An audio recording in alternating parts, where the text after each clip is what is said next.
My dear Bagginses and Buffins. Welcome back, everyone. I got a little interesting article here from The Guardian titled Fellowship of the Ring at 20, the film that revitalized and ruined Hollywood. Ruined Hollywood. Yeah, Lord of the Rings ruining Hollywood for being good. Imagine that. Okay, so let's get into this. So, do you have anything to say right off the bat before we really deep dive into this craziness? Nope. Okay. Just find out what this article says.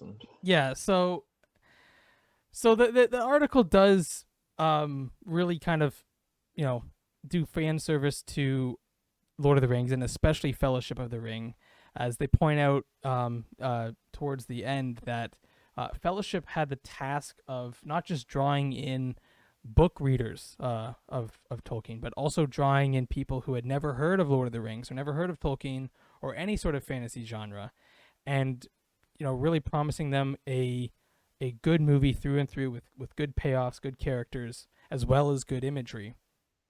And it does all that and more, and it's a huge success.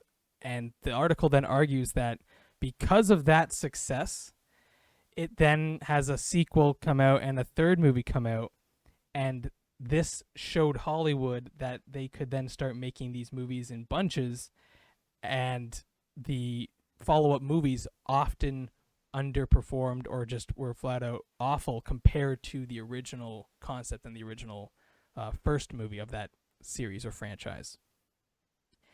And they compare Lord of the Rings with Harry Potter in this respect, and showing that Harry Potter just sort of played it by the books and just made a decent fantasy movie about Philosopher's Stone or Sorcerer's Stone, depending on where you are in the world. And then they just kept trucking along, making more and more of these movies. But the thing that they're missing, as you rightly pointed out right away, is that Lord of the Rings was filmed as one big movie and just released in pieces. Exactly. And so Hollywood has not adopted that style. They have maybe adopted some elements from Lord of the Rings, such as this article points out, such as the use of CGI and how it's integrated within the world, as well as the cool motion capture they use for Gollum. But, that stuff was coming along anyway. That's going to happen. The fact that it worked so well in Lord of the Rings was because Peter Jackson was very meticulous and very careful with its use when he made the original trilogy, because it was brand new technology, and you don't know how good this is going to look, so you got to use it sparingly when you're designing your story, because you don't want to just have all this stuff that you can't then produce when it comes time to actually release the movie. So I really don't understand where Lord of the Rings, from this person's perspective, is the downfall of Hollywood. After all, we've had other movie series before this, namely Star Wars and Terminator 2 had come out, being better than, arguably better than Terminator 1, which showed Hollywood that you can make trilogies or sequels that are bigger and bloated and stuff. But this was not unique to Lord of the Rings, and in fact, Lord of the Rings shouldn't have even been considered to be a sequel or a trilogy. It is supposed to be one movie, just it's so big that it has to come in 3 parts. Right. So I'm just kind of confused. They're also not the first to do this. No. I'm just thinking other things. Godfather. Godfather, Home Alone. Home Alone, 2. yeah, that's right. We all knew that Home Alone 3 they just threw that out there to make Home Alone, there are multiple, it's not just 3. I think they're up to 6. Home Alone, it's just now direct to DVD or stuff. direct to Blu-ray. It's awful, and it's just showing those kind of things show Hollywood that you can just keep making movies about a franchise or about a particular character, and people will keep.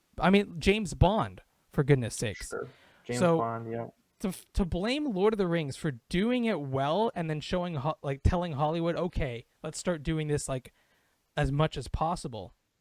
That's insane to me, considering Star Wars was also coming out with their next 3 movies. The prequels were going on at that time. Yeah, So I don't like the prequels came out in the first one 98, right? I think mind you, it does seem to be getting worse. Like now we only get Marvel movies and then live action remakes of Disney cartoons. It seems like. yeah. No, I agree. I think the premise that But I don't blame Lord of the yeah, Rings. I think No. the premise that Hollywood has been ruined because of how they push out some of these movies.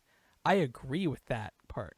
But the fact that Lord of the Rings did it well shows me that Hollywood actually didn't learn from Fellowship at all.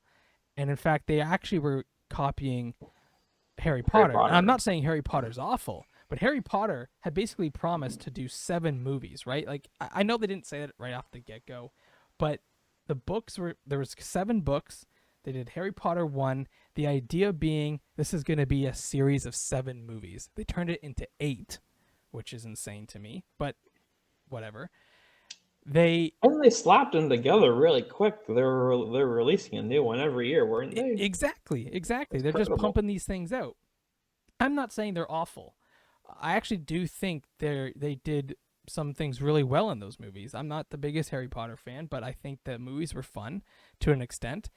But the thing is, like you said, they kind of were just pumping them out and they're just going by the book. And that's what we're seeing nowadays with everything in the Marvel to Star Wars to the Disney live action remakes. Like there's nothing new there. They're just putting it together and slapping it out there and seeing what happens. And because these movies aren't losing the money, they keep doing it. Lord of the Rings, by contrast, actually had to prove itself. It had to bring people in and make money.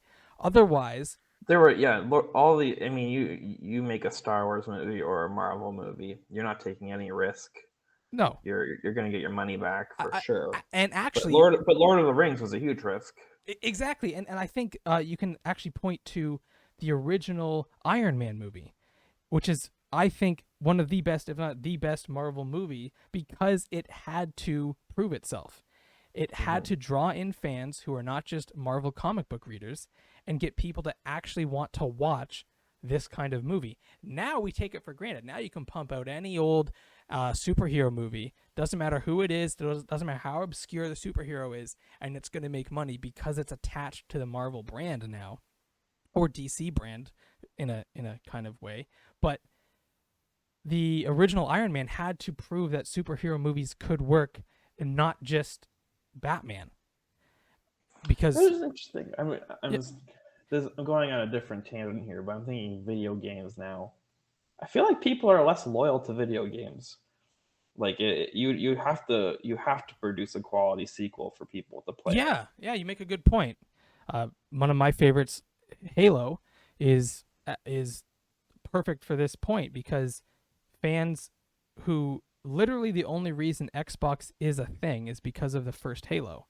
And yet when the creators of Halo started to misstep, it was all over for the Halo franchise until they were able to bring it back just recently. Yeah. So I completely agree. I think video games have to really prove their existence for fans to buy. Meanwhile, people will pay $10 just to see what the next Star Wars, the next Marvel movie looks like. And even people who are apathetic, such as I am at this point, where I'm not that interested or that big of a fan of any of these things because I'm kind of zoned out now. I don't really know what's going on. I don't see all of them, but when I do see one, I'm just there to kind of see what's going on.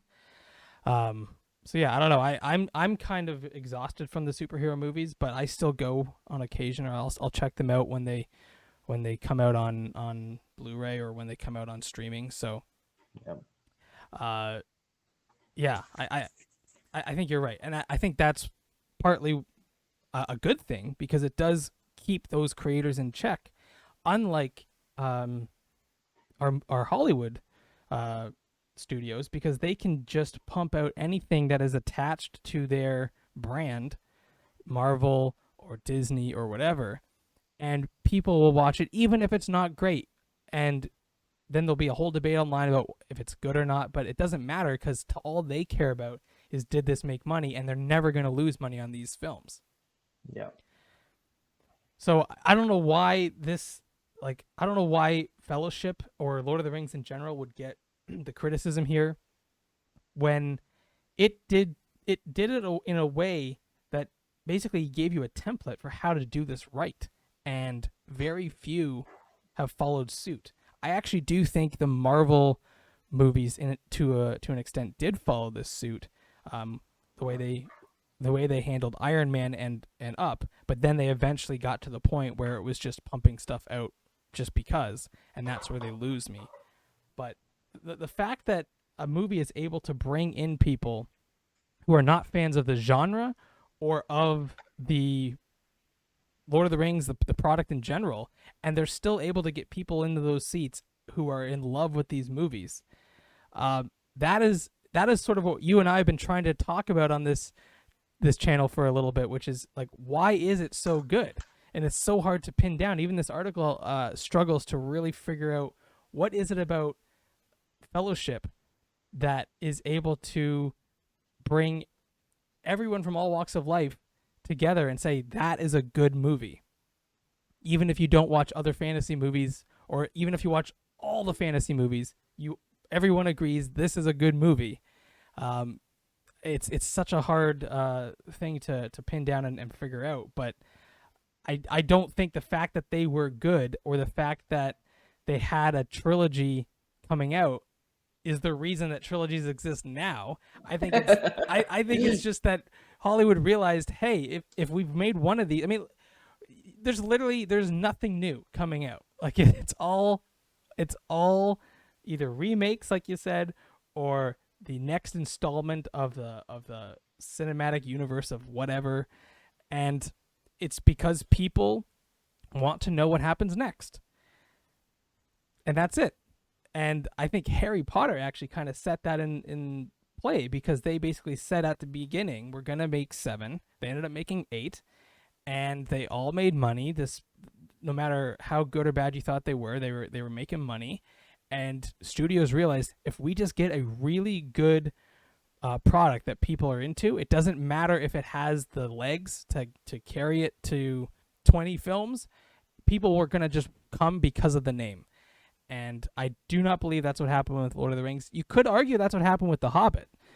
For sure. Potentially that's what happened with The Hobbit. People are just like, oh, it's Lord of the Rings, I got to see it. But that is not what happened with the first 3 movies. So how it gets criticism for telling Hollywood to make sequels when it was making one gigantic movie and made it very well. And like we talked about previously, it's got potentially one of the best sequels. If Lord of the Rings was made today, they'd probably do it in like 6 films. Yeah, with side films coming out in between. Oh, what's the guy at the Prancing Pony doing this today? What's Tom Bombadil? Oh no, we're not gonna do that movie. No. Tom who?